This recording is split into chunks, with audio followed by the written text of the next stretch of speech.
En mi cumpleaños número 64, me quedé paralizada mientras el vino corría por mi vestido de $3,000. Mi nuera sonrió con desdén y dijo: «Ahora se ve tan barata como realmente es». Su madre la miraba con orgullo. Mi hijo fingió no ver, pero ninguno de ellos sabía. Esa noche sería el punto de quiebre.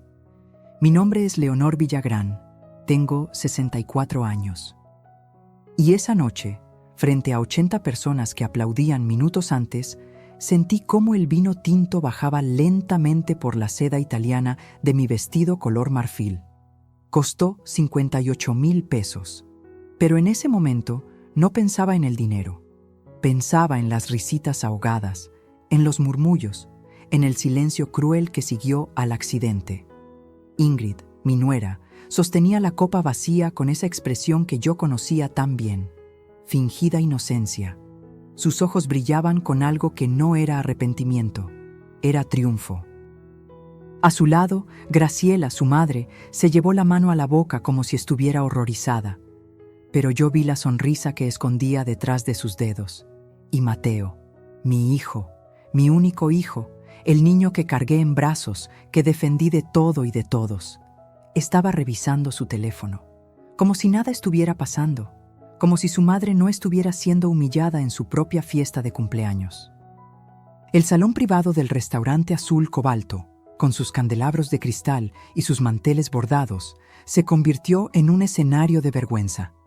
Podía sentir cada par de ojos sobre mí, algunos con lástima, otros con ese morbo que la gente siente ante la desgracia ajena. «Ay, suegrita, perdóname», dijo Ingrid con esa voz dulce que reservaba para las audiencias. «Qué torpe soy, te arruiné el vestido».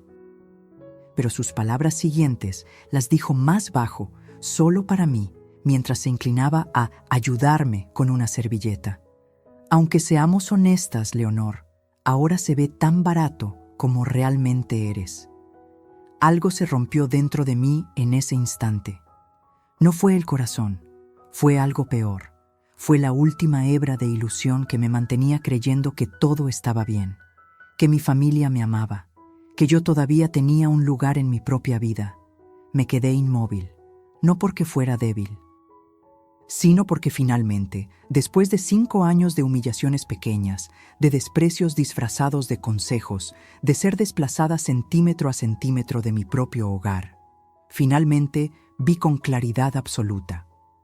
Esto no fue un accidente, esto fue planeado.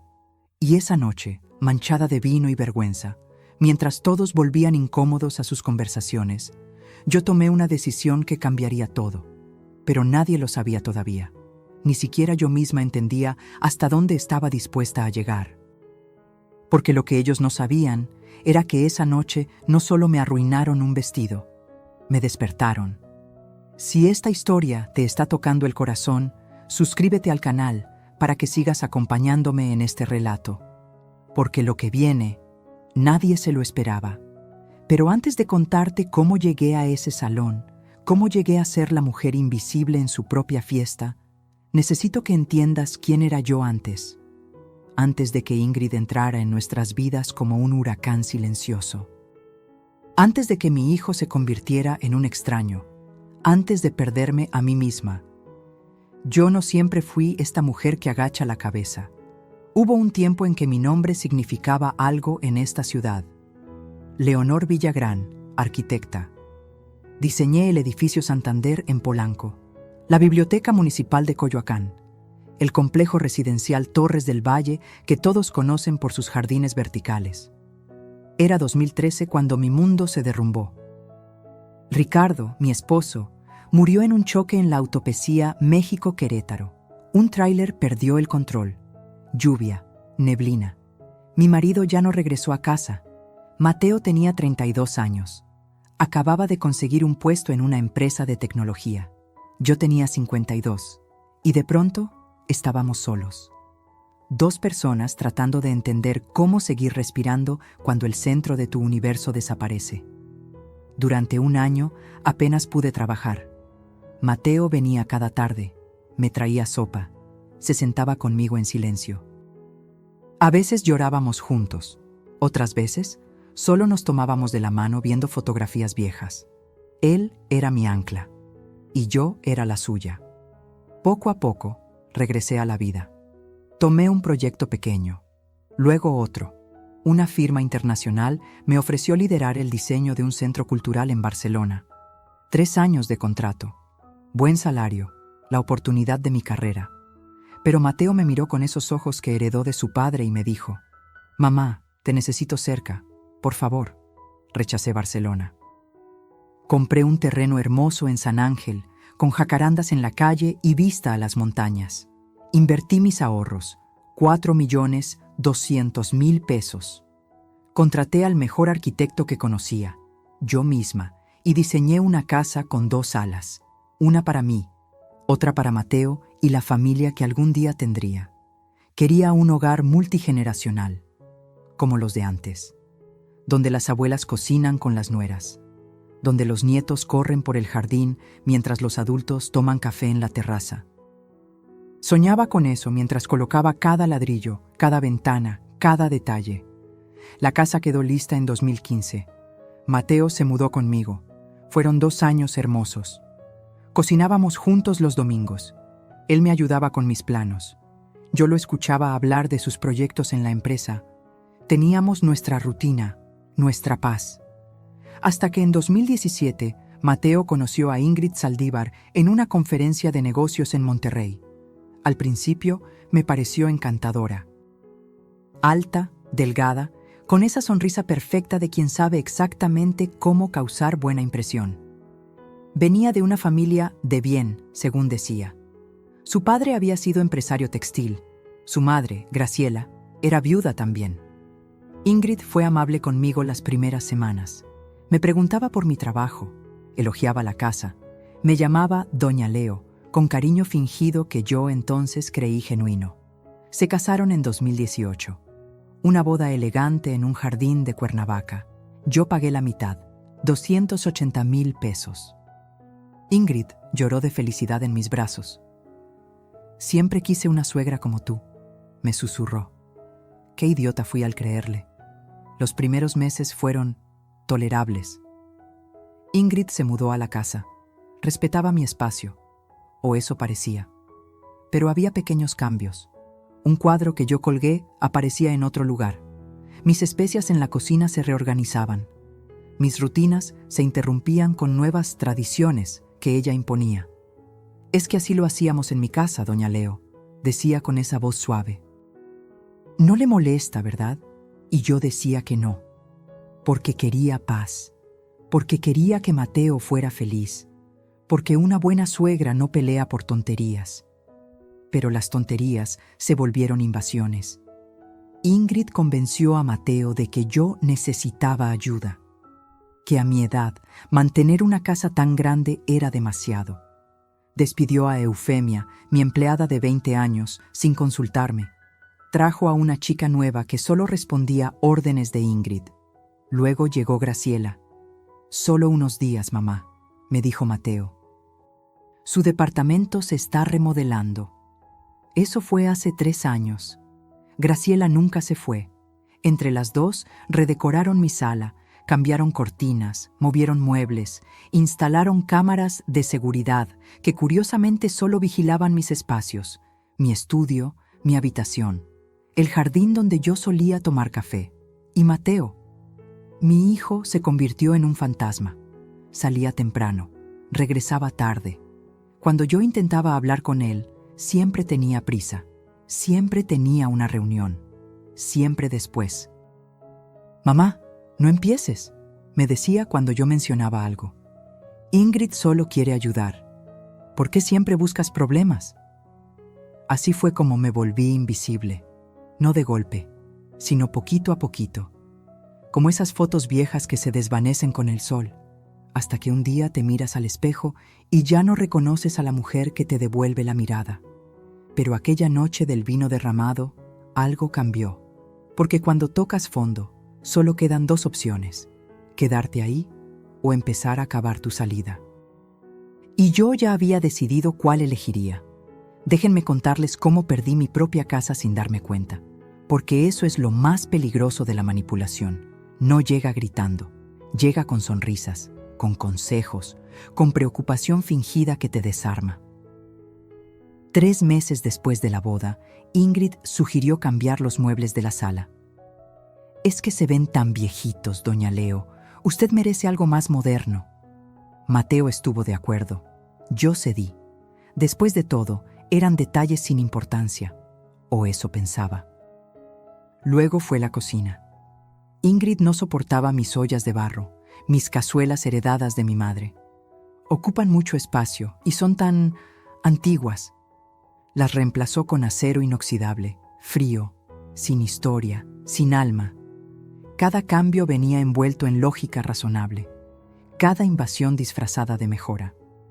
Pero el verdadero golpe llegó cuando despidió a Eufemia. Eufemia había trabajado conmigo desde que Mateo era adolescente. Conocía mis rutinas, sabía que me gustaba el café cargado a las 7, que los viernes horneaba pan dulce. Era más que empleada, era confidente, amiga. Una tarde llegué del trabajo y Eufemia ya no estaba. Ingrid me esperaba en la cocina con una sonrisa. Le di su liquidación, suegrita. Era mucho trabajo para una señora de su edad. Contraté a Yolanda. Es más joven, más eficiente. ¿Sin consultarme? Apenas podía procesar lo que escuchaba. Es que usted siempre está tan ocupada. No quería molestarla con estas cosas domésticas. Mateo estuvo de acuerdo. Ahí estaba otra vez. Mateo estuvo de acuerdo, como si esa frase fuera un escudo que justificaba cualquier cosa. Llamé a Eufemia esa noche. Lloró al teléfono.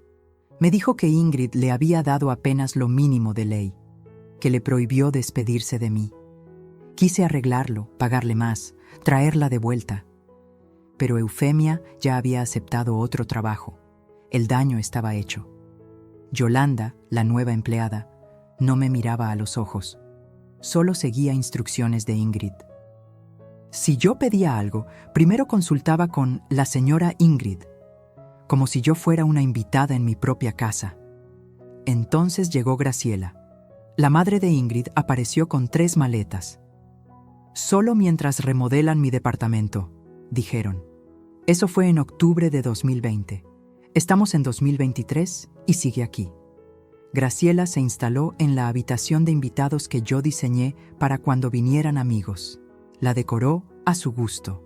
Puso sus santos, sus veladoras, su olor a perfume barato que impregnaba todo el pasillo. Entre las dos, madre e hija, establecieron nuevas reglas.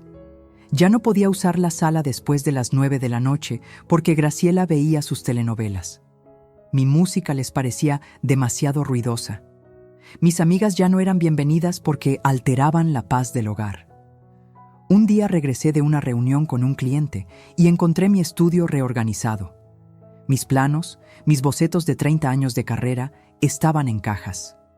Ingrid había convertido la mitad del espacio en un cuarto de yoga. «Es que casi nunca lo usas, suegrita, y yo necesito un lugar para meditar». Sentí que me arrancaban un pedazo de alma.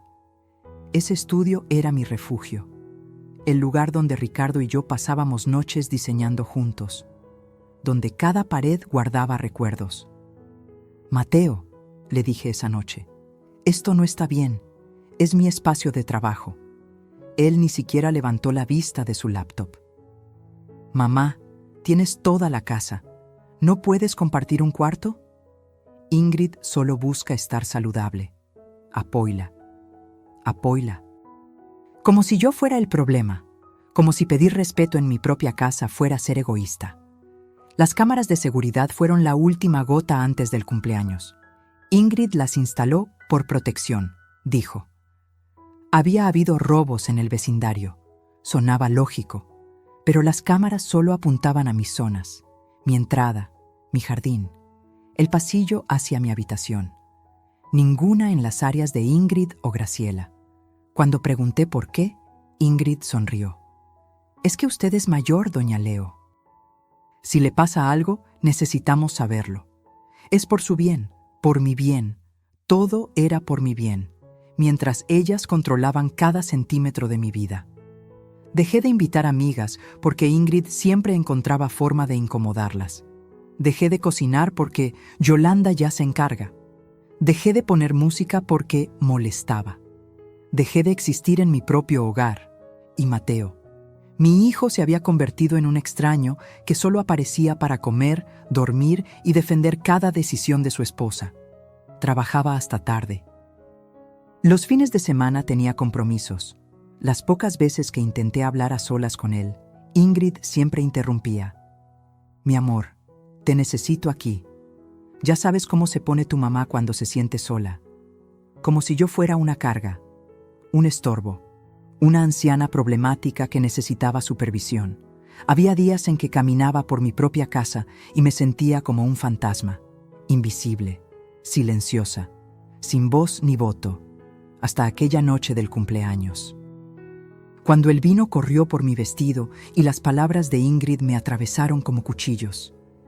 Cuando finalmente entendí que esto no era descuido, era plan, un plan para borrarme, para quedarse con todo, para eliminarme sin que nadie notara que yo alguna vez había estado viva. Pero ellas cometieron un error. Me subestimaron. Creyeron que porque me callaba, estaba vencida.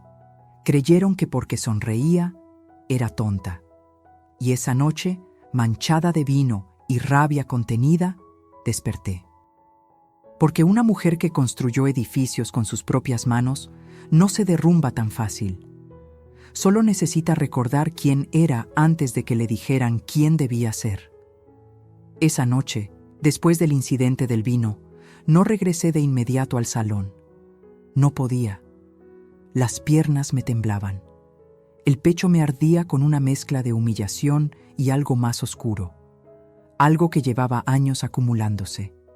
Salí al jardín del restaurante. Había faroles colgando de los árboles, música suave que venía del salón. El aire fresco me golpeó la cara y recién entonces me permití respirar. Me quité los zapatos. El pasto estaba húmedo bajo mis pies. El vestido arruinado se pegaba a mi piel. 58,000 pesos convertidos en trapo manchado. Pero ya no me importaba el vestido. Me importaba el veneno en la sonrisa de Ingrid, la complicidad en los ojos de Graciela, el silencio cobarde de mi hijo. Me senté en una banca escondida entre los arbustos. Necesitaba unos minutos antes de volver a fingir que todo estaba bien. Antes de sonreír y agradecer por una fiesta que se había convertido en mi funeral público. Entonces las escuché. Voces femeninas que venían del baño exterior, cerca de donde yo estaba. La ventana estaba entreabierta. Reconocí esas risas inmediatamente. ¿Viste su cara? La voz de Ingrid rebosaba satisfacción. Pensé que se iba a poner a llorar ahí mismo. Te pasaste, hija. Era Graciela, pero no sonaba molesta. Sonaba orgullosa. Aunque te digo, lo del vestido fue brillante. $3,000 tirados a la basura. Necesitaba que se viera exactamente como es, una vieja ridícula jugando a ser importante. Mi corazón se detuvo. No fue accidente, lo sabía, pero escucharlo confirmado era otra cosa. ¿Y Mateo?, preguntó Graciela. Mateo hace lo que yo digo. Ya lo tienes que saber, mamá. Ingrid se rió. Le digo que su madre está delicada, que necesita protección, y él firma lo que sea. ¿Ya está todo listo para el fideicomiso? Fideicomiso. Esa palabra me atravesó como una bala. Casi, respondió Ingrid. El abogado de Mateo ya preparó los documentos. Solo falta que la vieja firme. Le diremos que es para proteger su patrimonio en caso de que pierda facultades mentales, que es normal a su edad. ¿Y va a firmar? Claro que va a firmar. Después de esta noche, después de ver que ya nadie la respeta, va a estar tan destruida que firmará cualquier cosa con tal de recuperar un poco de cariño de su hijo. El aire se me atoró en la garganta. ¿Y después?, insistió Graciela. Después, mamá, esa casa vale más de 4 millones de pesos. Una vez que esté en fideicomiso y nosotros tengamos el control como administradores, podemos vender nuestra parte. Mateo heredará la otra mitad cuando ella muera, pero para entonces ya estaremos instaladas en Mérida. Ese departamento frente al mar que vimos, ¿te imaginas? Ingenioso, hija, aunque a veces pienso, ¿no es mucho? La pobre mujer ya está acabada. La pobre mujer, Ingrid repitió con burla, nos ha estorbado suficiente, su tiempo pasó, ahora nos toca a nosotras vivir bien. Se rieron, las dos, como si acabaran de contar un chiste, como si yo fuera un obstáculo menor en su camino hacia una vida cómoda. Yo seguía paralizada en esa banca, el vestido húmedo, los pies descalzos en el pasto, pero algo dentro de mí se encendió. No era dolor, era claridad absoluta. Todo cobró sentido. Las cámaras que vigilaban mis movimientos. La prisa de Ingrid por aislarme de mis amigas. Las constantes insinuaciones sobre mi edad, mi memoria, mis olvidos. Estaban construyendo un caso, preparando el terreno para declararme incapaz. El fideicomiso era la trampa final, y yo había estado a punto de caer. Escuché cómo se arreglaban frente al espejo, riéndose aún. Luego sus pasos alejándose de regreso al salón. Me quedé ahí. No sé cuánto tiempo. 5 minutos, tal vez 20, viendo las luces del restaurante, escuchando la música, sintiendo cómo algo antiguo despertaba en mi pecho. Rabia. Pero no cualquier rabia. Era la rabia fría de una mujer que ha sido arquitecta, que ha levantado estructuras desde cero, que sabe planear, que entiende que antes de construir hay que tener buenos cimientos. Regresé al salón. Ingrid y Graciela ya estaban en nuestra mesa, hablando con otros invitados. Mateo seguía en su teléfono. Nadie notó mi ausencia. Me acerqué a Ingrid. Le toqué el hombro suavemente. «Ingrid, hija», dije con la voz más dulce que pude fingir. «No te preocupes por el vestido. Fue un accidente. Estas cosas pasan». Ella me miró sorprendida. Esperaba gritos, esperaba drama. Le di sumisión, o eso creyó. «Ay, suegrita, qué linda es usted. De verdad lo siento tanto». «Lo sé, mija, lo sé». Sonreí. «Vamos a olvidarlo. Es mi cumpleaños. Quiero que todos seamos felices». Graciela me miró con esa expresión de triunfo mal disimulado. Mateo finalmente levantó la vista y asintió aliviado, como si yo acabara de resolver un problema que él no quería enfrentar. El resto de la noche pasó entre felicitaciones vacías y abrazos hipócritas. Corté el pastel, soplé las velitas, agradecí a todos por venir, actué como la abuelita dulce que ellas creían haber domesticado, pero dentro de mí, detrás de esa sonrisa, ya estaba trazando planos, calculando, midiendo, porque eso es lo que hacen las arquitectas, construyen. Pero también saben exactamente dónde golpear para que todo se derrumbe, y ellas acababan de entregarme el mapa completo de su plan. Grave error, porque ahora yo también tenía un plan, y a diferencia del suyo, el mío no dependía de manipular a nadie, dependía de la verdad. Y la verdad, cuando se revela en el momento correcto, puede destruir imperios construidos sobre mentiras. Esa noche, manejando de regreso a casa en silencio, mientras Mateo, Ingrid y Graciela reían en el asiento trasero, tomé una decisión. No iba a firmar ningún papel, no iba a seguir siendo invisible, iba a pelear, pero no como ellas esperaban, no con gritos ni escenas. Iba a pelear como una mujer inteligente que sabe que la mejor venganza no es el ruido. Es el silencio calculado antes del golpe final. Los siguientes 3 días fueron los más difíciles de mi vida, porque tuve que fingir. Tuve que sonreír. Tuve que actuar como si no supiera nada mientras mi mundo se desmoronaba por dentro. Cada vez que veía a Ingrid, escuchaba su voz en ese baño. Una vieja ridícula jugando a ser importante. Cada vez que Graciela me ofrecía café, recordaba, la pobre mujer ya está acabada. Y Mateo, Dios mío, Mateo. Cada vez que lo miraba, me preguntaba en qué momento perdí a mi hijo, en qué momento su amor se convirtió en indiferencia disfrazada de ocupación. El 4.º día no aguanté más. Necesitaba hablar con alguien que me conociera de verdad, alguien que recordara a la Leonor de antes. Llamé a Fermín Ochoa.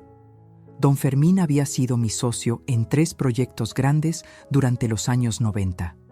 Era arquitecto también, especializado en restauración de edificios históricos. Teníamos 71 años ahora, viudo desde hace 5. Nos habíamos distanciado un poco después de que Ricardo murió, no por pleitos, sino porque la vida simplemente nos llevó por caminos distintos. Pero sabía que podía confiar en él. Quedamos de vernos en el Café Tacuba, ese lugar antiguo del centro histórico donde los meseros usan chaleco y los azulejos cuentan historias de 100 años. Llegué temprano. Pedí un café de olla. Mis manos temblaban alrededor de la taza. Fermín llegó con su bastón de madera labrada y esa sonrisa cálida que siempre tuvo. Leonor me abrazó fuerte. ¿Cuánto tiempo? Te veo cansada. Estoy destruida, Fermín. Y ahí, en ese café lleno de turistas y oficinistas, le conté todo. El vino derramado, la conversación que escuché, el fideicomiso, la invasión de mi casa, cómo había perdido todo sin darme cuenta. Fermín me escuchó en silencio. No me interrumpió, no me juzgó. Cuando terminé, se quedó mirando su taza largo rato. Leonor, lo que te voy a decir no te va a gustar. Mi estómago se contrajo. Pero necesitas saberlo. Respiró hondo. Investigué un poco a tu nuera cuando me contaste hace años que Mateo se iba a casar. Tenía una corazonada. Debí decirte entonces, pero no quise meterme en tu vida familiar. ¿Qué descubriste? Ingrid Saldívar estuvo casada antes, en Guadalajara, con un empresario de 62 años. Duró 2 años casada con él. Cuando se divorciaron, hubo una demanda. Él la acusó de coerción financiera, de manipularlo para transferir propiedades a su nombre. El caso nunca llegó a juicio. Firmaron un acuerdo confidencial. Él le pagó 800,000 pesos para que se fuera y nunca hablara del tema. Sentí náuseas. Fermín, ¿por qué no me dijiste? Porque no tenía pruebas sólidas, porque podía ser una coincidencia, porque tu hijo parecía feliz y yo no quise ser el viejo entrometido. Me tomó la mano. Pero ahora, con lo que me cuentas, veo el patrón. Esta mujer es cazafortunas profesional y tú eres su objetivo más grande hasta ahora. Las lágrimas brotaron sin permiso. Todo este tiempo pensé que era mi culpa, que yo era difícil, que no sabía cómo ser buena suegra, pero no, yo era la presa. Necesitas ayuda legal, Leonor, ayuda seria. ¿Conoces a alguien? Fermín sonrió por primera vez esa tarde. Conozco a la mejor. Paloma Rentería. Se especializa en casos de patrimonio familiar y abuso financiero contra adultos mayores. Es implacable. Si alguien puede ayudarte, es ella. 2 días después estaba en el despacho de la licenciada Paloma Rentería. Oficina moderna en Santa Fe, piso 14, con vista a toda la ciudad. Paloma tenía unos 45 años, cabello corto, traje sastre color vino y unos ojos que te atravesaban cuando hablaba. Señora Villagrán, cuénteme todo, y quiero decir todo. Cada detalle cuenta. Le mostré documentos, estados de cuenta bancarios que logré imprimir en secreto, escrituras de la casa. Le conté sobre las cámaras, sobre Eufemia, sobre el fideicomiso que querían hacerme firmar. Paloma iba tomando notas. Su expresión se endurecía con cada cosa que yo decía. ¿Tiene usted cuentas conjuntas con su hijo? Sí, una cuenta de ahorro que abrimos hace años. Tiene acceso a ella. ¿Ha notado movimientos extraños? No lo he revisado. Confío en Mateo. Gran error. Su tono no fue cruel, pero sí directo. Necesito que me autorice revisar todas sus cuentas. Ahora. Firmé la autorización. Paloma hizo unas llamadas. En menos de 1 hora tenía los movimientos de los últimos 3 años desplegados en su computadora. Y ahí estaba. El horror en números. Retiros de 50,000 pesos, 80,000, 120,000, siempre en fechas cercanas, transferencias a una cuenta que yo no reconocía, pagos de tarjetas de crédito que no eran mías. Señora Villagrán, en los últimos 2 años han salido de su cuenta conjunta casi 890,000 pesos.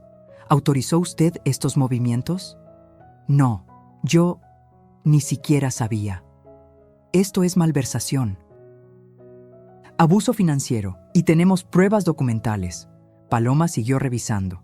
Encontró facturas. Una a nombre de Ingrid por un auto que yo nunca vi, 385,000 pesos. Otra por un viaje de negocios a Cancún, 95,000 pesos. Compras en tiendas departamentales, joyas, ropa. Todo pagado con mi dinero, sin mi conocimiento. Además, continuó Paloma, si intentan hacerla firmar un fideicomiso alegando incapacidad mental, necesitamos contraatacar.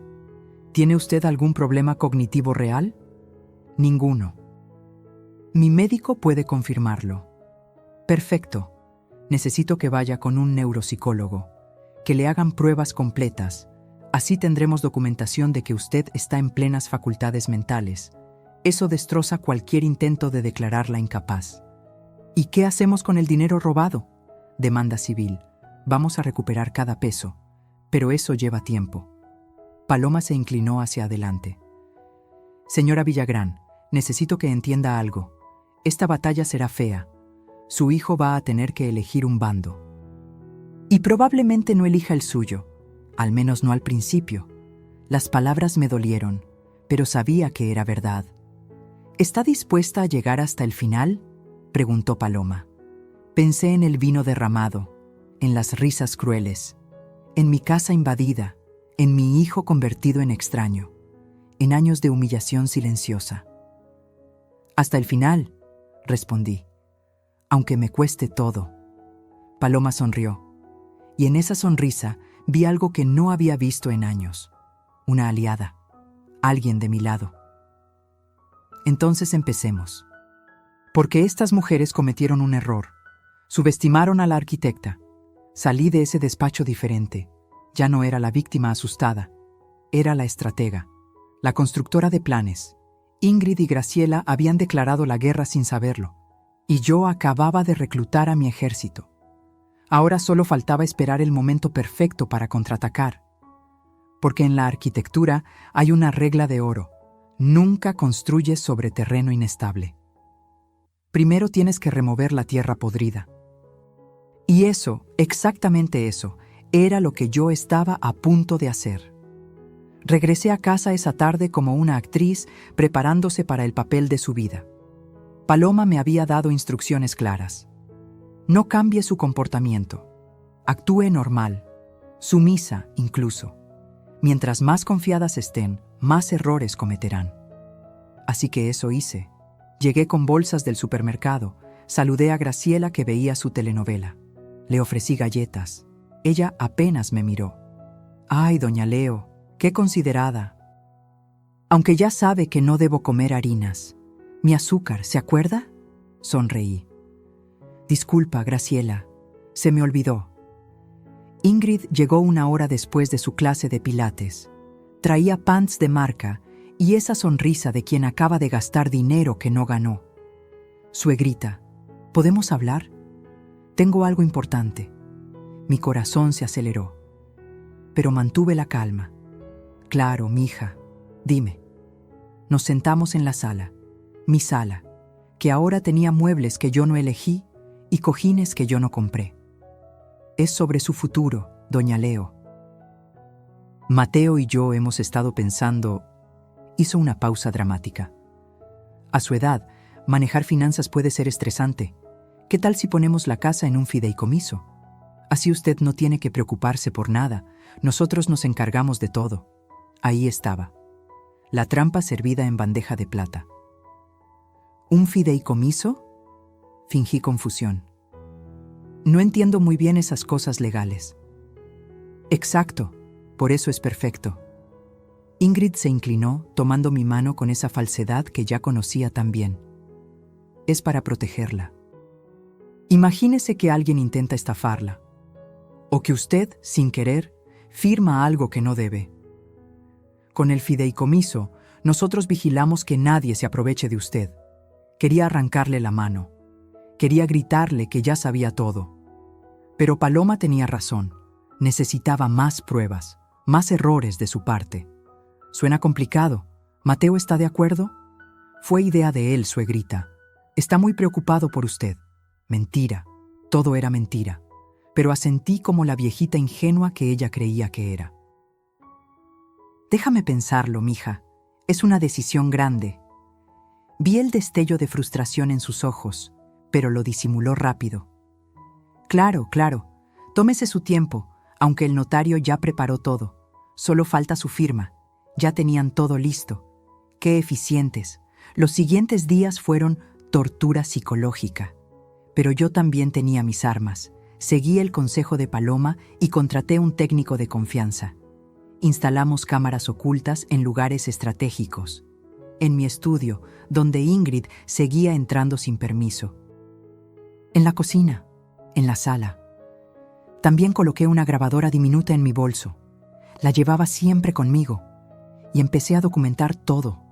Cada desprecio, cada humillación, cada invasión. Una tarde, Ingrid entró a mi recámara sin tocar. Yo estaba cambiándome. No le importó. Ay, perdón, suegrita. Es que necesito ese collar que me prestó. ¿Dónde lo guarda? Yo no te presté ningún collar, Ingrid. Claro que sí. El de perlas. ¿Ya se le olvidó? Me quedé helada. Ese collar me lo regaló Ricardo en nuestro 20º aniversario. Nunca lo prestaría. Debe estar en mi joyero, dije, la voz temblándome. Ingrid fue directo a él. Sacó el collar. Se lo puso frente al espejo. Ah, sí, perfecto para la cena de mañana, se lo devuelvo el jueves. Y se fue, con mi collar, con mi recuerdo. Pero la grabadora en mi bolsillo capturó todo, su mentira, su robo disfrazado de préstamo. Otra noche, escuché voces en el estudio de Ricardo. Ese espacio sagrado que nadie había tocado desde su muerte. Bajé en silencio. La puerta estaba entreabierta. Ingrid estaba fotografiando documentos con su celular. Papeles del escritorio, archivos viejos. Buscaba algo. ¿Qué haces? Mi voz salió más firme de lo que pretendía. Se volteó, sin vergüenza, sin disculpas. Solo ordenando, suegrita, este cuarto es un desastre. Ya es hora de que lo dejemos ir, ¿no cree? Ricardo ya no está. Aferrarse al pasado no es sano. Cada palabra era una puñalada. Este cuarto se queda como está. Ay, doña Leo. Su tono cambió. Se volvió frío, filoso. Usted ya no decide esas cosas. Este es el hogar de Mateo ahora. Y mío. Es hora de que acepte su lugar. ¿Mi lugar? Sí. Como invitada. Como la abuelita que vive aquí por nuestra generosidad. Se acercó a mí. Porque seamos honestas, Leonor. Usted ya no es dueña de nada. Solo que aún no lo ha entendido. Me miró con tanto desprecio que sentí el aire abandonar mis pulmones. Esta casa ya no es suya. Este espacio ya no es suyo. Su tiempo pasó. Ahora nos toca a nosotros, y mientras más rápido lo acepte, menos doloroso será. Salió del estudio dejándome ahí, temblando de rabia y dolor. Pero lo que Ingrid no sabía era que la cámara oculta en el librero había grabado cada palabra, cada gesto, cada amenaza. Seguí juntando evidencia. Paloma me enseñó a revisar mis cuentas. Descubrimos más cargos. Una laptop de 35,000 pesos. Tratamientos de belleza por 48,000. Muebles para un departamento que yo no conocía, 127,000 pesos. Están preparando su nido, me dijo Paloma. Ya tienen otro lugar. Solo esperan desplumarla completamente antes de irse. También descubrí algo sobre Graciela. Paloma contrató un investigador privado.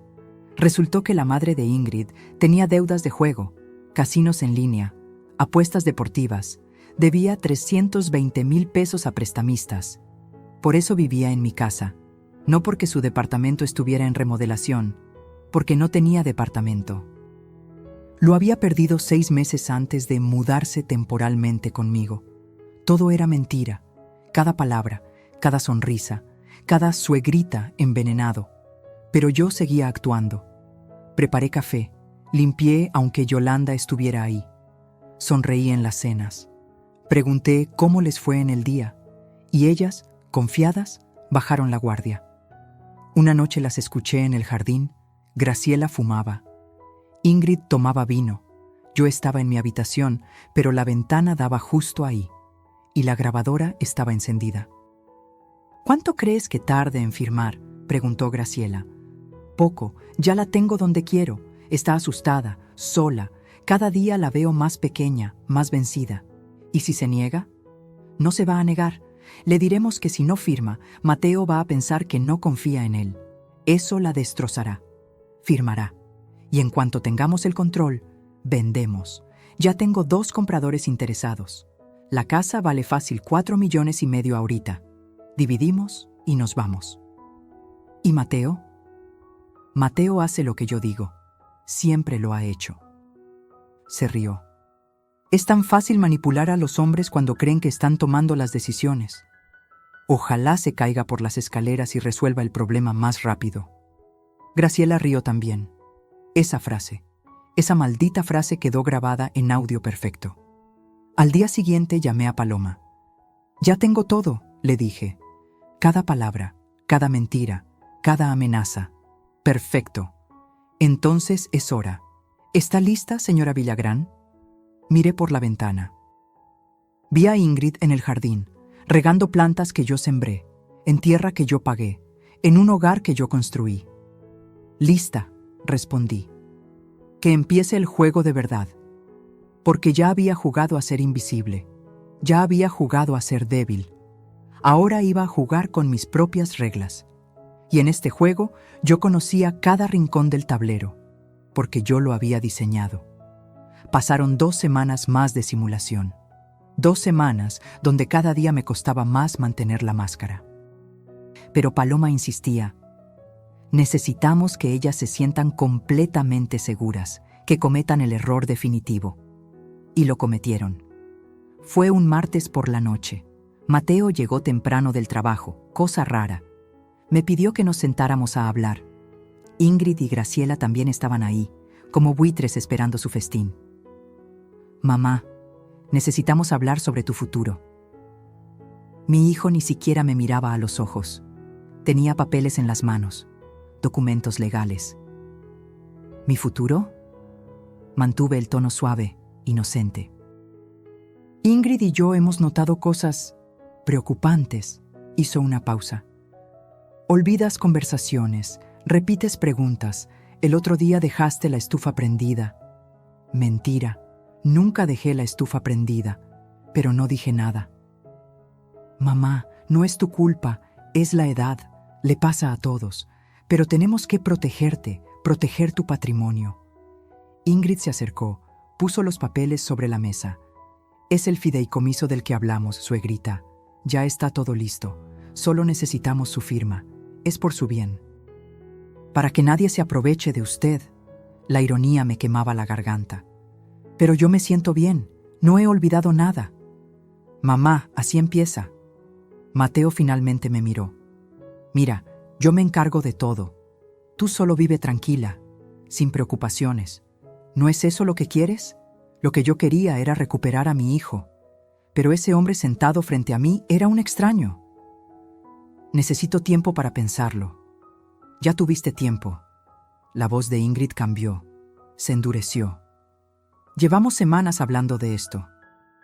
¿Por qué te resistes tanto? ¿No confías en tu propio hijo? Ahí estaba, la manipulación directa.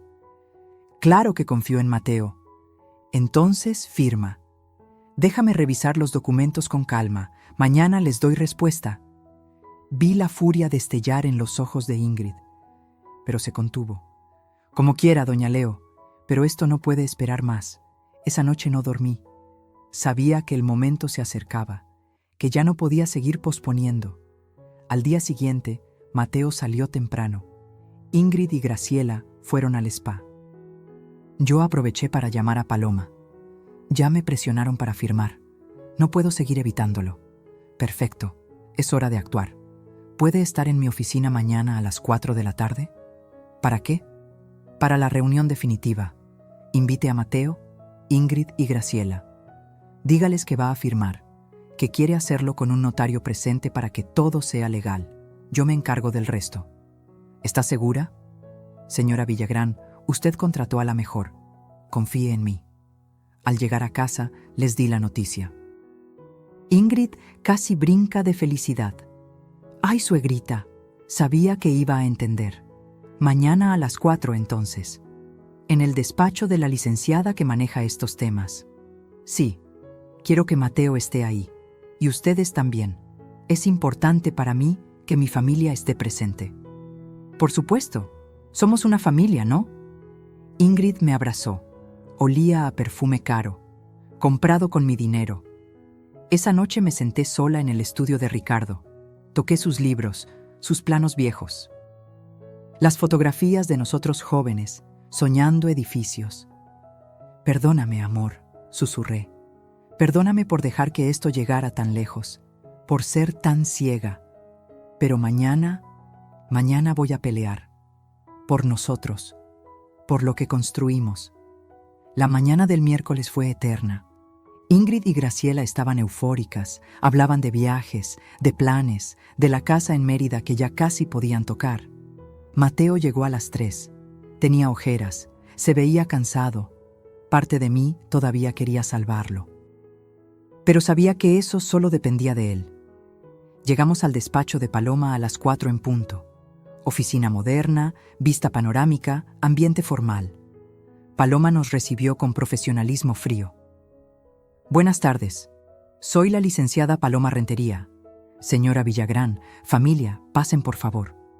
Nos sentamos en la sala de juntas.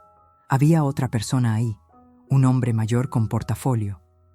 Él es el licenciado Hernández, notario público. Está aquí para dar fe de lo que se firme hoy. Ingrid sonrió. Graciela también. Mateo solo asentía, ansioso por terminar con esto. Paloma puso un folder sobre la mesa. Antes de proceder con cualquier firma, necesito aclarar algunos puntos legales. Señora Villagrán, ¿usted solicitó la creación de este fideicomiso? No, me lo propusieron. ¿Se siente usted con facultades mentales completas? Completamente. ¿Ha sido evaluada recientemente? Saqué de mi bolsa los documentos que el neuropsicólogo me entregó 3 días antes. Evaluación completa. Resultado: facultades cognitivas perfectas para mi edad. Paloma los revisó. Se los pasó al notario. Perfecto. Entonces, señora Villagrán, está en plena capacidad de tomar sus propias decisiones. Miró a Mateo. Lo cual hace que ciertos movimientos financieros realizados sin su autorización sean problemáticos. ¿De qué habla? Mateo frunció el ceño. Paloma abrió el folder. Sacó estados de cuenta, facturas, documentos bancarios. Hablo de 890,000 pesos retirados de la cuenta conjunta que comparte con su madre, sin su autorización. Hablo de compras realizadas con tarjetas suplementarias que ella nunca aprobó. Hablo de transferencias a cuentas de terceros. Ingrid palideció. Graciela se puso rígida. Eso fue para gastos de la casa, tartamudeó Ingrid. ¿Un auto de 385,000 pesos es gasto de casa? ¿Un viaje a Cancún de 95,000 pesos? ¿Tratamientos de belleza por 48,000? Paloma puso las facturas sobre la mesa, una por una. Todo documentado, todo rastreable. Mateo autorizó esos gastos, dijo Ingrid, su voz subiendo de tono. Mateo tiene acceso a la cuenta, pero no tiene autoridad legal para gastar sin consentimiento de la titular. Y la titular es la señora Villagrán. Paloma se volteó hacia mí. ¿Autorizó usted estos gastos? No. Ni siquiera sabía de ellos. Mamá, tú me dijiste que usara la cuenta para lo que necesitáramos, dijo Mateo desesperado. Para emergencias, hijo, para la casa, no para autos lujosos y viajes, no para robar. No estoy robando. Paloma levantó la mano. Hay más. Miró a Ingrid. Señora Saldívar, ¿Sabía usted que existe un acuerdo confidencial firmado en Guadalajara en 2015, donde su exesposo la acusó de coerción financiera? El silencio fue absoluto. Mateo volteó a ver a Ingrid, confusión en su rostro. ¿De qué habla? Es mentira, susurró Ingrid. Eso es privado. Era privado. Paloma sacó más documentos, hasta que empezó un patrón idéntico aquí: aislar a la víctima, controlar finanzas, preparar documentos de transferencia de propiedad, inventar incapacidad mental. Esto es ridículo. Ingrid se levantó. Siéntese. La voz de Paloma era acero. Porque aún no terminó. Sacó su laptop, la giró hacia nosotros, le dio play a un video. Era la grabación de la cámara oculta. Ingrid en el estudio de Ricardo. Sus palabras exactas: este es el hogar de Mateo ahora, y mío. Usted ya no es dueña de nada. Mateo se quedó congelado viendo la pantalla. Paloma puso otro audio. La conversación del jardín. La voz de Ingrid. Es tan fácil manipular a los hombres cuando creen que están tomando las decisiones. Y luego, la voz de Graciela. Ojalá se caiga por las escaleras y resuelva el problema más rápido. El rostro de Mateo se descompuso. Vi cómo algo se rompía en sus ojos, como si finalmente despertara de un sueño. Esto no puede ser real, murmuró. Es muy real. Paloma cerró la laptop. Y es evidencia suficiente para una demanda por abuso financiero, coerción y amenazas. Ingrid estaba lívida. Graciela lloraba en silencio. Mateo, mi amor, ¿yo puedo explicar? Ingrid intentó tomarlo del brazo. Él se apartó como si ella quemara. ¿Cuánto?, me preguntó, la voz quebrada. ¿Cuánto te robamos? Casi 900,000 pesos. Documentados. Mi hijo se llevó las manos a la cara. Sus hombros temblaban. Dios mío, mamá, yo no sabía. Pensé que estabas mal, que necesitabas ayuda. Eso era lo que ella quería que pensaras, hijo.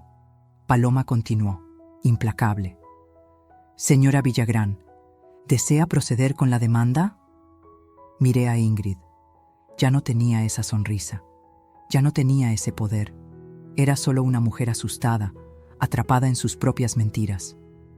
Miré a Graciela, llorando, sabiendo que sus deudas ahora serían públicas. Y miré a Mateo, mi hijo, mi único hijo, destruido.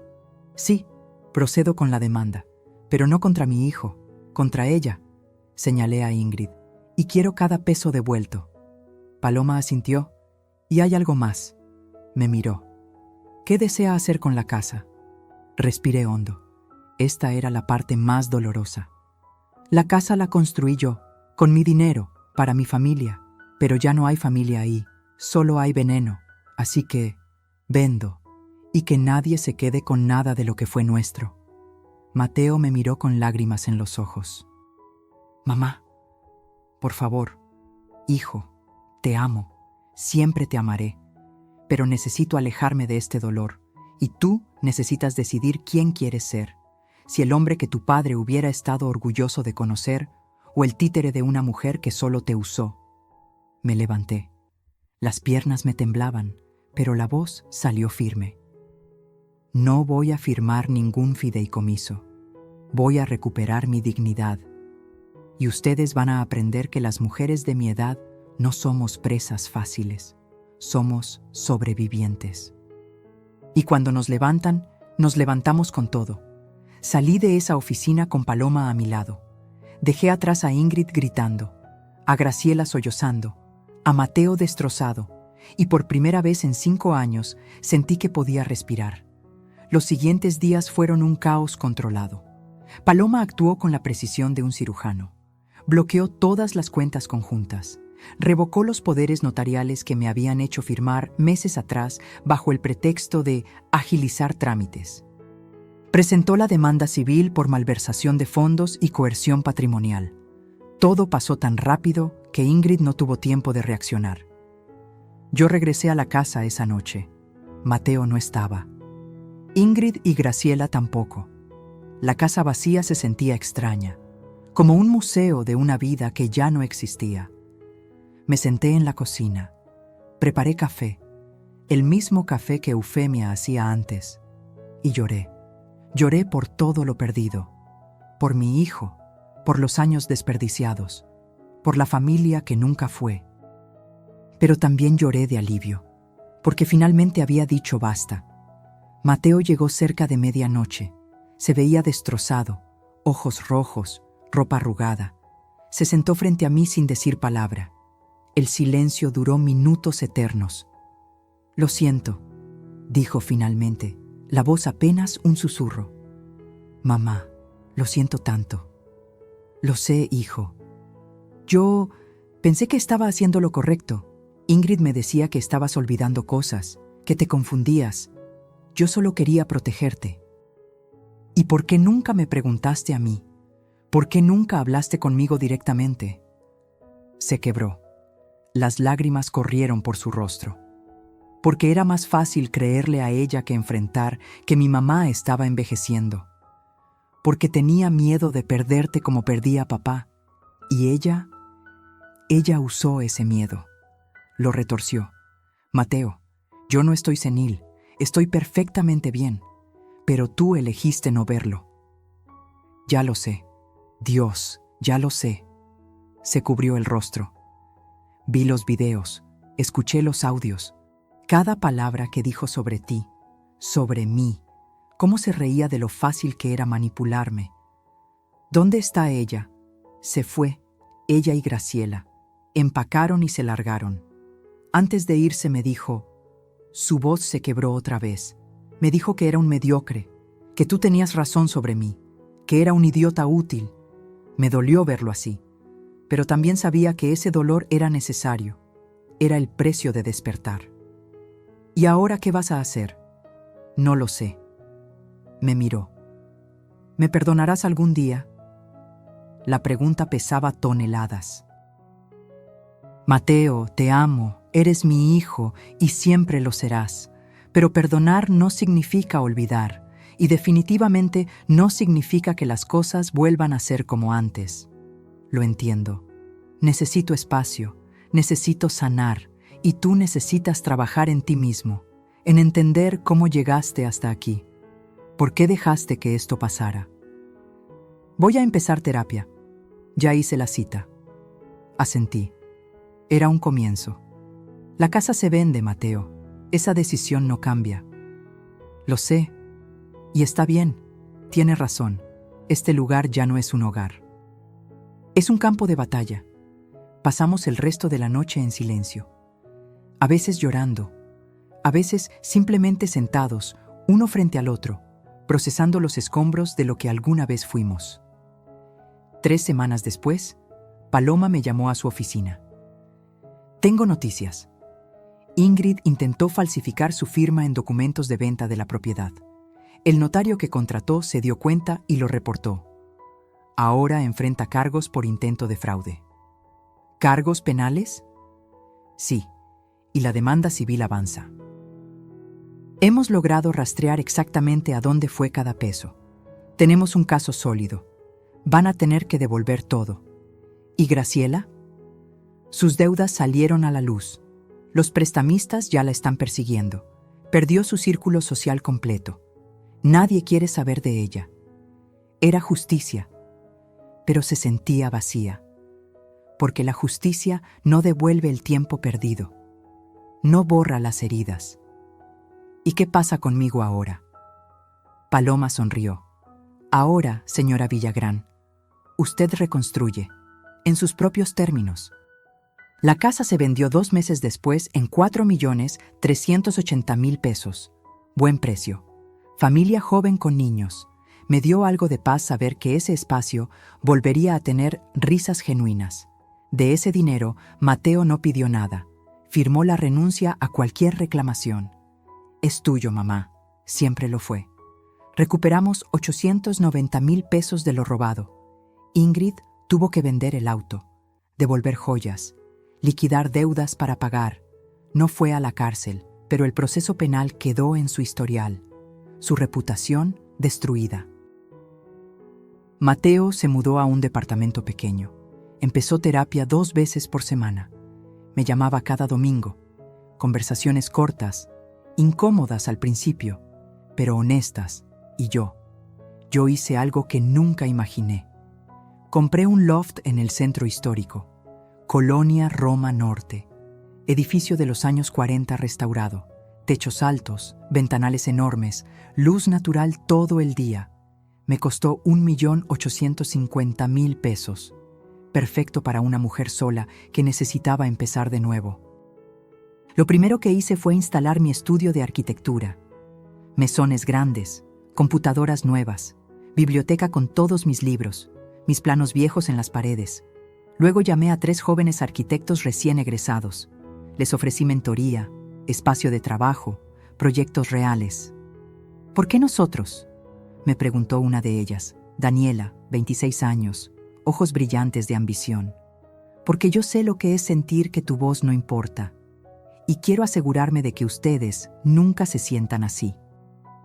Tomamos un proyecto. Renovación de una escuela pública en Iztapalapa. No pagaba mucho, pero era importante, real, con propósito. Me levanté cada mañana con energía que creí perdida. Trabajé, diseñé, enseñé. Volví a ser Leonor Villagrán, arquitecta. No solo la mamá de alguien, no solo la víctima de algo. Yo. Completa. Por primera vez en años. Reconecté con Silvia, mi amiga de toda la vida. Esa que Ingrid había logrado alejar con sus manipulaciones. Nos vimos en un café. Lloramos. Reímos. Contamos historias. Te extrañé tanto, me dijo, pero sabía que tenías que encontrar tu camino sola. Pues ya lo encontré, y tiene vista al ángel de la independencia. Fermín también se volvió parte de mi nueva rutina. Cafés los miércoles, exposiciones los sábados. No era romance, era compañía genuina, conversaciones sin agenda oculta, sin manipulación. Solo 2 personas mayores disfrutando de la vida que les quedaba. Un domingo, 6 meses después de la venta, Mateo vino a visitarme. Traía flores, girasoles, mis favoritos. Había olvidado que le gustaban. El lugar está hermoso, mamá. Gracias, hijo. Recorrimos el loft. Le mostré mis proyectos. Me contó de su terapia, de cómo estaba aprendiendo a poner límites, a reconocer manipulación, a no tener miedo de estar solo. ¿Crees que algún día podamos, no sé, ser familia otra vez?, preguntó, la voz cargada de esperanza frágil. Me senté frente a él. Lo miré realmente. Vi al hombre que era, no al niño que fue. Mateo, somos familia, siempre lo seremos, pero la familia que éramos ya no existe. Murió junto con la confianza. Lo que podemos construir ahora es algo nuevo, algo diferente, algo basado en respeto mutuo, no en obligación. ¿Cómo hago eso? Con acciones, hijo, no con palabras. Las palabras son baratas, los hechos construyen puentes, y esos puentes toman tiempo. Asintió, lo entendió, y por primera vez vi en sus ojos algo que no había visto en años. Madurez real. Antes de irse me abrazó. Fuerte, como cuando era niño y tenía pesadillas. Te amo, mamá, y voy a pasarme el resto de mi vida demostrándote que merezco tu perdón. No necesitas mi perdón, hijo, necesitas el tuyo propio. Lo vi salir, caminar por la calle, perderse entre la gente del centro, y respiré, profundo, libre. Esa noche me senté en mi terraza. El sol se ocultaba detrás de los edificios. La ciudad brillaba con luces naranjas. Tenía un café en las manos, música suave en el fondo. Y por primera vez en 5 años me sentí en casa, no en un lugar, sino en mí misma, porque eso era lo que había recuperado. No una propiedad, no dinero. Me había recuperado a mí misma. La Leonor que diseñaba edificios, que soñaba grande, que no pedía permiso para existir. Y esa mujer, esa arquitecta de 64 años que había sobrevivido traición, manipulación y pérdida, estaba lista para construir su mejor obra, el resto de su vida. Pasaron 8 meses desde aquella reunión en el despacho de Paloma. 8 meses donde todo cambió de formas que nunca imaginé. La demanda civil siguió su curso, lento, como todo lo legal en este país, pero Paloma era implacable. Cada audiencia, cada presentación de pruebas, era un golpe más contra el castillo de mentiras que Ingrid había construido. En la tercera audiencia, el juez revisó las grabaciones. Vi cómo su expresión cambiaba al escuchar aquella frase. Ojalá se caiga por las escaleras y resuelva el problema más rápido. Esto no es solo malversación, dijo el juez. Esto es premeditación de daño. Esto roza lo criminal. Ingrid intentó defenderse. Contrató un abogado caro. Argumentó que las grabaciones eran ilegales, que yo la había provocado, que todo era un malentendido entre familia. Pero las pruebas eran abrumadoras. Estados de cuenta, facturas, correos electrónicos donde le daba instrucciones a Mateo sobre cómo convencer a tu madre de que ya no puede manejar sus finanzas. Mensajes de texto con Graciela planeando la venta de la casa. Todo documentado, todo irrefutable. El proceso de divorcio de Mateo fue rápido, sin hijos de por medio, sin bienes compartidos reales. Ingrid pidió pensión alimenticia. El juez se la negó. Usted tiene capacidad de trabajar, señora, y francamente, su conducta en este caso no amerita ningún tipo de compensación. Vi a Ingrid salir de esa sala. Ya no era la mujer elegante de sonrisa calculada. Traía el cabello sin arreglar. Ropa normal, sin marcas, ojeras profundas. La máscara había caído completamente. Por un momento, solo un momento, sentí lástima, pero luego recordé sus palabras. Recordé cada humillación, cada mentira, y la lástima se evaporó. Graciela fue el caso más triste. Sus deudas la alcanzaron. Los prestamistas demandaron. Tuvo que declararse en quiebra. Su círculo social, esas amigas con las que jugaba cartas y presumía de su hija exitosa, le dieron la espalda. Terminó viviendo en un cuarto de azotea en Naucalpan, sola, sin las comodidades que disfrutó en mi casa durante 3 años. Fermín me contó que la vio una vez en el mercado, cargando bolsas pesadas. Se veía 10 años más vieja. ¿Sentiste algo?, me preguntó. Sentí que cada quien tiene lo que sembró, respondí. Pero lo más duro fue Mateo, porque con él no hubo justicia clara, solo consecuencias. Perdió su trabajo. La empresa consideró que el escándalo familiar afectaba su imagen. Conflicto de interés, le dijeron. Lo despidieron con lo mínimo. Tuvo que vender su auto, mudarse a un departamento más barato, ajustarse a una vida que no conocía, la vida de quien tiene que empezar desde abajo otra vez. Pero lo más importante, perdió su ilusión de quién era. Durante años se creyó el hombre exitoso, el hijo protector, el esposo enamorado, y todo era mentira, era un títere, un instrumento en manos de alguien más. Esa revelación lo destruyó de formas que el dinero no podía arreglar.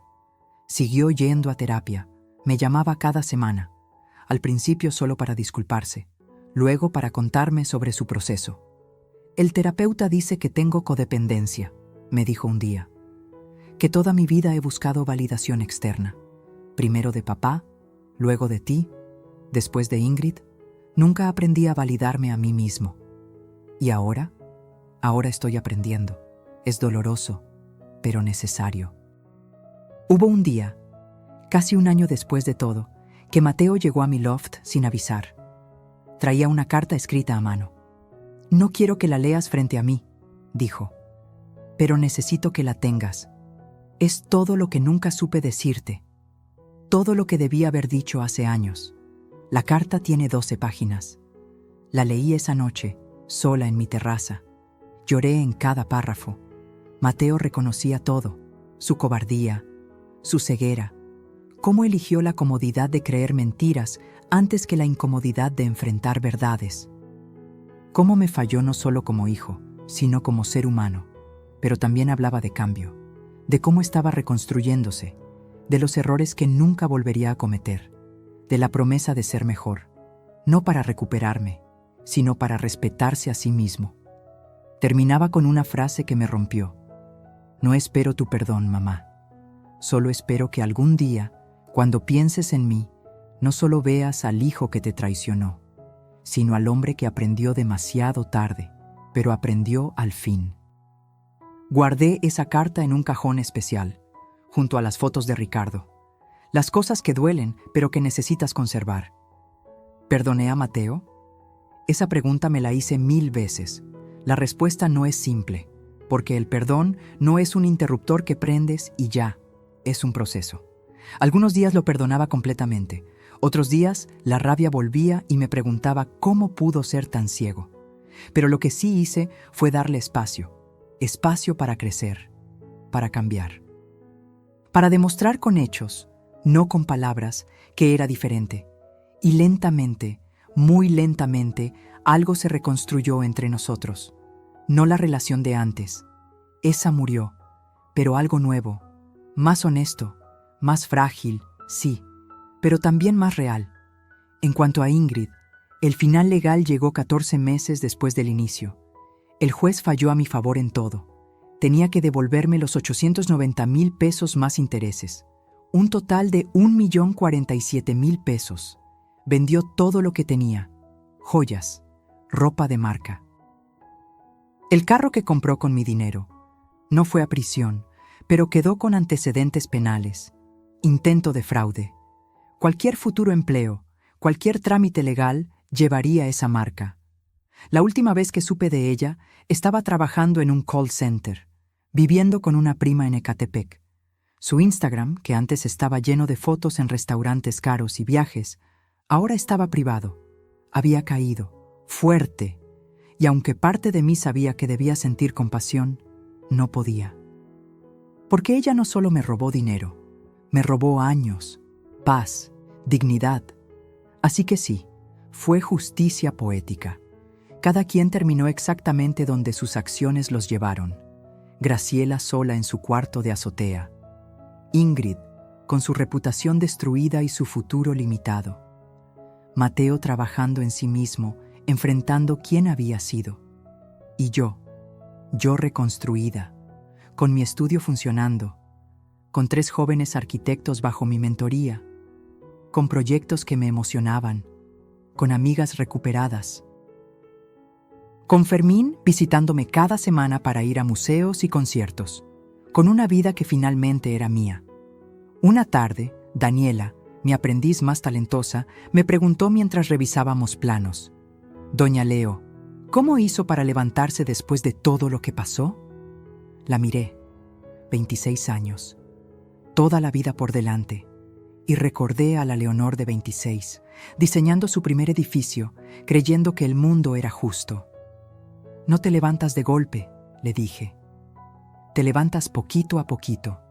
Primero las rodillas, luego las manos, luego la cabeza, y un día te das cuenta de que ya estás de pie, y que las cicatrices no te hicieron más débil, te hicieron más sabia». Sonrió. Siguió trabajando. Y yo también, porque eso es lo que hacemos las sobrevivientes. Seguimos, construimos, creamos, porque la mejor venganza no es el castigo al otro, es tu propia felicidad recuperada.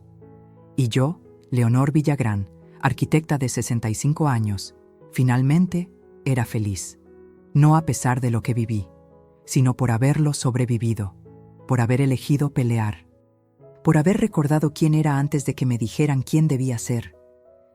Esa noche, el vino derramado en mi vestido marcó un final, pero también un comienzo. El comienzo de una mujer que recuperó su voz, su espacio, su vida, y eso no tiene precio. Han pasado 2 años desde aquella noche del cumpleaños, 2 años que se sienten como otra vida completa. Estoy sentada en la terraza de mi loft. Son las 7 de la mañana. El sol apenas asoma entre los edificios del centro.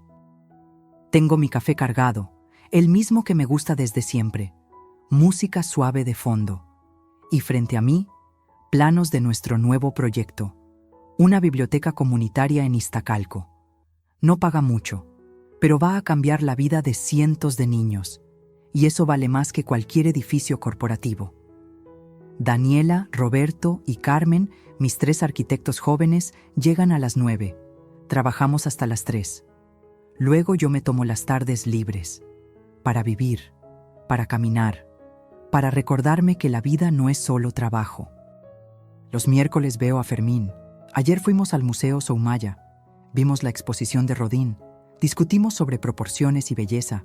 Luego comimos en un restaurante pequeño de la Roma. Él pagó, yo pagué el postre, sin deberle nada a nadie, sin pedir permiso.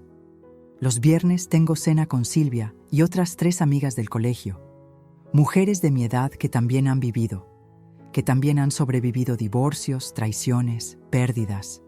Nos reímos, tomamos vino, contamos historias sin filtro, y los domingos.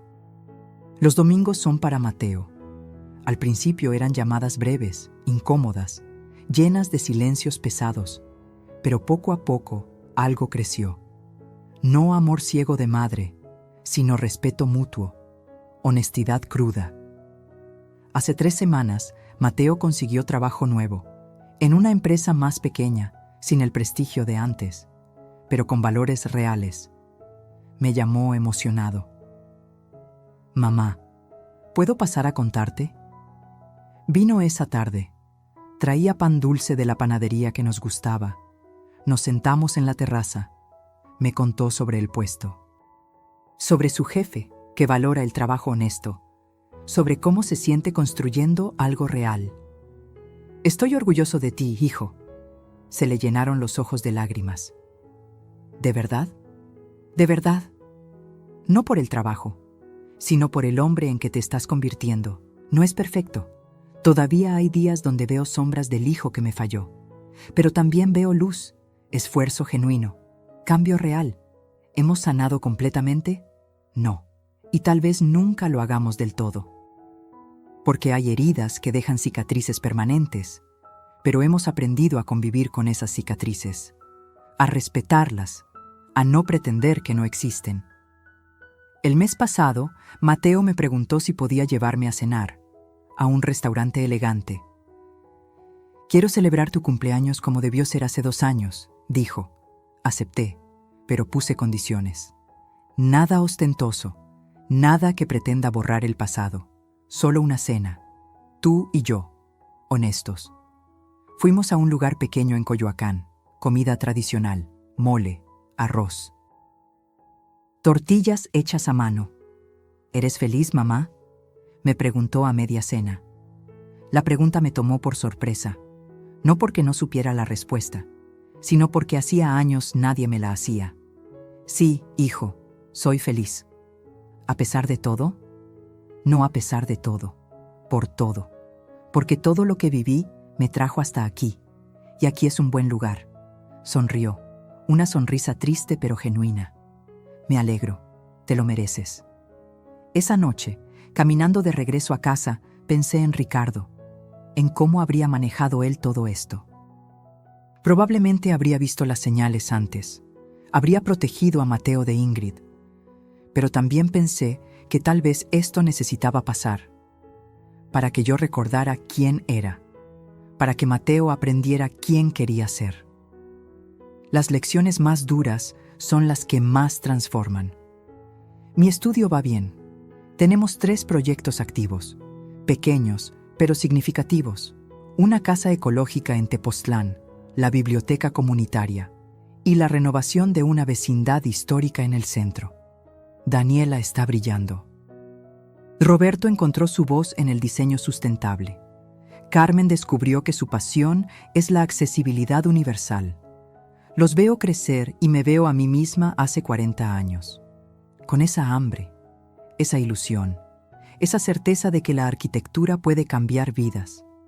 Y yo les enseño no solo técnica, les enseño a defender su espacio, a no dejar que nadie les robe su voz, a las mujeres jóvenes especialmente.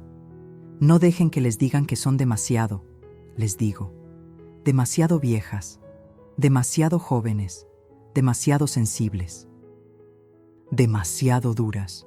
Ustedes son exactamente lo que necesitan ser. Una tarde, después de una junta difícil con un cliente que no quería escuchar ideas de una señora mayor, Daniela me vio defender nuestro diseño con argumentos sólidos hasta que el cliente cedió. ¿Cómo hace eso?, me preguntó después. ¿Cómo no se intimida? Porque ya no tengo nada que probar. Ya no busco aprobación, solo busco hacer buen trabajo. Y cuando sabes tu valor, nadie puede quitártelo. Hace un mes recibí una llamada inesperada. Era el director de la Facultad de Arquitectura de la UNAM. Señora Villagrán, estamos organizando un ciclo de conferencias sobre mujeres arquitectas pioneras. Nos encantaría que participara. Acepté. Di la conferencia hace 2 semanas. Auditorio lleno. Estudiantes jóvenes, ojos brillantes, listos para cambiar el mundo. Les conté mi historia. No solo los edificios que diseñé, también lo que viví. La pérdida, la traición, la reconstrucción. Pensé que a los 64 años mi vida había terminado, les dije. Pero resulta que apenas estaba comenzando la parte más interesante. Al final, una chica de unos 20 años se me acercó. Tenía lágrimas en los ojos. Mi abuela está pasando por algo similar. Con su familia. Se siente acabada. ¿Puedo mostrarle esta conferencia? Por favor. Y dile de mi parte que nunca es tarde para recuperarse. Que la edad no define tu valor. Que mientras respires, puedes cambiar tu historia. Esos momentos. Esos son los que me recuerdan por qué valió la pena pelear. No solo por mí, sino por todas las mujeres que creen que después de cierta edad deben volverse invisibles, complacientes, silenciosas. No. 1000 veces no. Esta mañana, mientras preparaba mi café, me vi en el espejo. Tengo 65 años, canas que ya no tiño, arrugas que cuentan historias, manos que construyeron edificios y ahora construyen sueños nuevos. Y me gustó lo que vi. No la Leonor perfecta, no la madre abnegada, no la víctima destruida, sino la Leonor completa, con todas sus facetas, sus cicatrices, sus victorias. La mujer que perdió casi todo y se reconstruyó desde los cimientos. Suena el timbre. Es Fermín. Hoy vamos a ver una exposición de arquitectura japonesa. ¿Lista para la aventura?, pregunta con esa sonrisa cálida. Siempre, respondo. Y es verdad, estoy lista, no solo para hoy, sino para todos los días que vienen. Porque aprendí algo fundamental en estos 2 años. La vida no termina cuando los demás deciden que ya no eres relevante. La vida comienza cuando tú decides que sí lo eres. A los 65 años no terminé mi historia. La reescribí con mi propia letra, con mis propias reglas, con mi propia dignidad. Y esta versión, esta Leonor, renacida de las cenizas de la humillación, es la mejor que he sido. No porque sea perfecta, sino porque es auténticamente mía. Salgo de mi loft. El sol brilla sobre la ciudad. Hay ruido, movimiento, vida. Y yo formo parte de ella, no como espectadora, sino como protagonista. Porque eso es lo que somos las mujeres que sobrevivimos, protagonistas de nuestras propias historias. Y mi historia, lejos de terminar aquella noche del vino derramado, apenas estaba comenzando su capítulo más hermoso. El capítulo donde yo elegí, donde yo construí, donde yo florecí. A los 65 años, sin pedir permiso, sin disculparme por existir, simplemente siendo, completa, libre, viva. Y eso es lo que significa realmente renacer.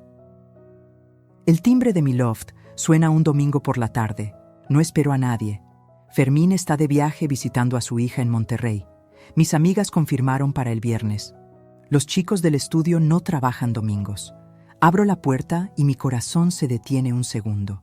Es Mateo. Pero no trae flores ni regalos. Trae algo diferente en las manos. Un sobre manila grueso. Y en su rostro hay una expresión que no le había visto. Determinación mezclada con miedo. Mamá, ¿puedo pasar? Necesito mostrarte algo. Claro, hijo. Se sienta en la sala. No en el sillón donde siempre se sienta, sino en el borde, como quien está a punto de saltar. Pone el sobre en la mesa de centro. He estado trabajando en esto los últimos 6 meses, con mi terapeuta, solo, sin presión de nadie. Abre el sobre, saca papeles, muchos papeles. Esto es un plan de restitución. Su voz tiembla ligeramente. No solo el dinero que ya devolvimos por orden del juez, sino todo. Cada peso que gasté de más, cada decisión que tomé sin consultarte. Cada momento en que debí defenderte y no lo hice. Me muestra hojas con números, cálculos detallados, fechas, montos. Son 340,000 pesos adicionales, gastos que yo autoricé, cenas, viajes, cosas que creí normales pero que salían de tu cuenta. Lo voy a pagar todo. Me tomará 3 años con mi salario actual, pero lo voy a hacer. Las lágrimas amenazan con salir, pero las contengo. Mateo, el juez no ordenó eso. Ya cumpliste legalmente. No se trata de lo legal, mamá. Se trata de lo correcto. Me mira directo a los ojos por primera vez en mucho tiempo. Pasé 1 año en terapia aprendiendo la diferencia. Lo legal es lo mínimo. Lo correcto es lo que te deja dormir en paz. Hay algo más en el sobre. Lo saca con manos temblorosas. Y esto es lo más difícil. Es una carta, pero no para mí. Es para el Colegio de Arquitectos de México. Les pedí que te nominaran para el reconocimiento a la trayectoria. Les conté sobre tus edificios, tus proyectos, tu mentoría, todo lo que has hecho que yo nunca supe valorar. Mi garganta se cierra. Hijo, todavía no termino. Saca un cuaderno. Este es mi diario de terapia. Quiero que lo leas. Todo, las partes feas, donde reconozco mi codependencia, mi cobardía, cómo dejé que me manipularan porque era más fácil que pensar por mí mismo.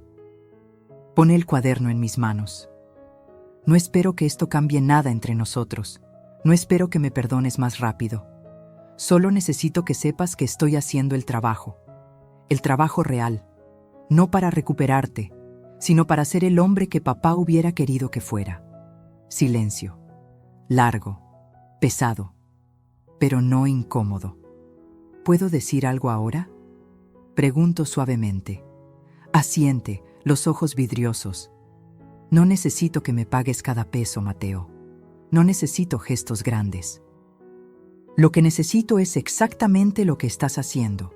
Honestidad, trabajo personal, cambio real. Pero quiero hacerlo. Necesito hacerlo. Entonces acepto, pero con una condición. ¿Cuál? Que ese dinero, cuando lo juntes, lo uses para terapia, para seguir trabajando en ti, porque esa es la mejor restitución que puedes hacerme. Un hijo sano, un hijo íntegro, se quiebra, completamente. Pone la cabeza en sus manos y llora. No como adulto contenido, sino como niño que finalmente suelta todo. Me acerco. Pongo mi mano en su hombro.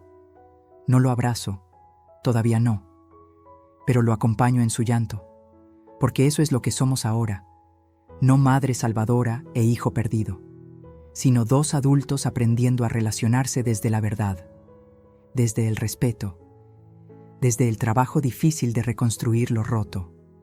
Las palabras son fáciles, Mateo, los hechos son los que construyen puentes. Lo sé. Por eso no te pido nada, solo te muestro lo que estoy haciendo y seguiré mostrándote, cada mes, cada año. El tiempo que sea necesario. Levanta la cabeza, se limpia las lágrimas. ¿Sigues viniendo a cenar los domingos? Pregunto. Si me lo permites.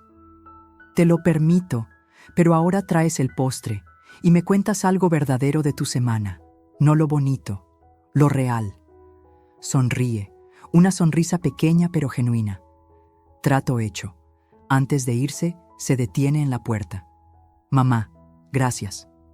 ¿Por qué?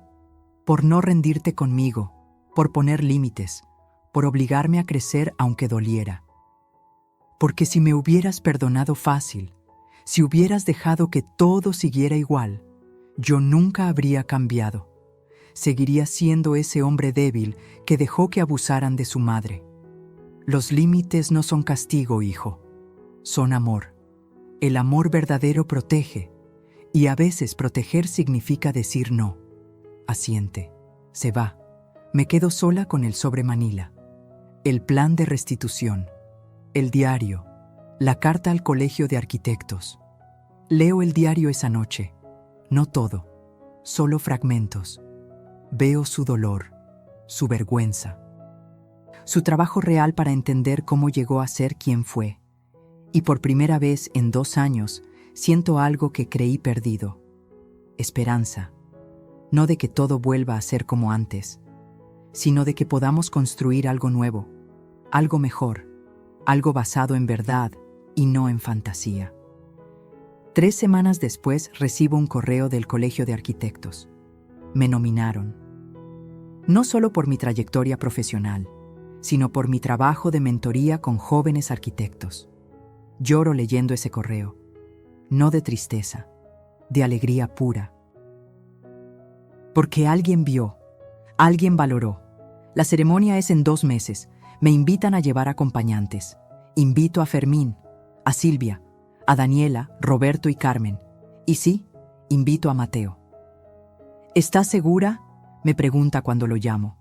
Segura, eres mi hijo, y quiero que veas lo que construí cuando finalmente dejé de hacerme pequeña para que otros se sintieran grandes.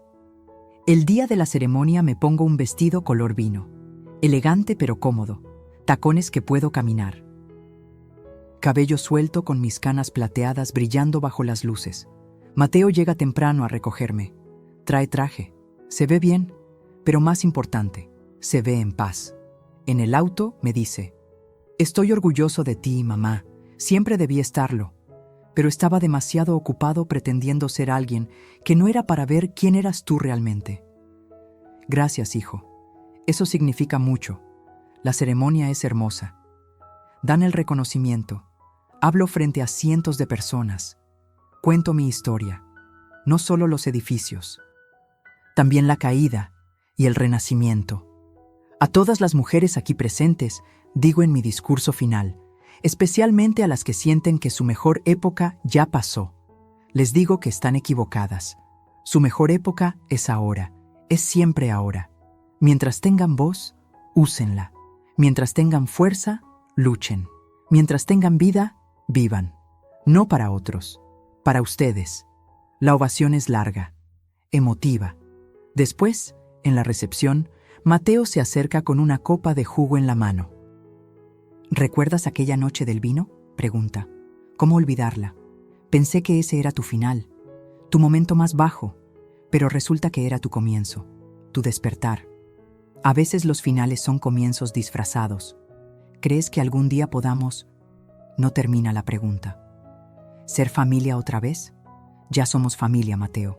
Solo que ahora es una familia real, con límites, con respeto, con verdad. Y eso es mejor que la fantasía que teníamos antes. Sonríe, brindamos, con jugo, no con vino. Porque algunos símbolos necesitan reescribirse. Esa noche regreso a mi loft, cansada pero feliz. Pongo el reconocimiento en el librero, al lado de las fotos de Ricardo, al lado de los planos de mi primer edificio, y miro todo lo que he construido. No solo estructuras de concreto, sino una vida. Mi vida, una vida que casi pierdo, pero que recuperé con uñas y dientes, con llanto y trabajo, con límites y dignidad. Me siento en mi terraza, la ciudad brilla abajo, millones de luces, millones de historias. Y la mía, mi historia, es una de resiliencia, de transformación, de una mujer que se negó a ser invisible. Pienso en todas las mujeres que están pasando por lo que yo pasé, sintiendo que no valen, que su tiempo terminó, que deben conformarse con las migajas de respeto que otros les dan. Y quiero gritarles: no, ustedes valen, ustedes importan, ustedes merecen dignidad, y nunca, jamás es tarde para reclamarla, porque yo lo hice. A los 64 años, cuando el mundo me decía que ya era tarde, yo decidí que apenas estaba empezando. Y tenía razón. La vida no termina cuando los demás deciden que ya no eres útil. La vida comienza cuando tú decides que eres invaluable. Cierro los ojos, respiro hondo, sonrío, porque la verdadera riqueza no está en lo que posees, está en lo que no permites que te quiten. Y yo recuperé lo más valioso, mi dignidad, mi voz, mi vida, y eso nadie me lo volverá a arrebatar. Si esta historia tocó tu corazón, déjame saber en los comentarios de dónde nos estás viendo. Cuéntame si alguna vez tuviste que poner límites difíciles para recuperar tu paz. Dale like si crees que la dignidad no tiene edad y suscríbete para seguir acompañándome en más historias de vida como esta. Porque todas las historias que compartimos aquí tienen algo en común. Nos recuerdan que mientras respiremos, podemos reescribir nuestro final. Fin.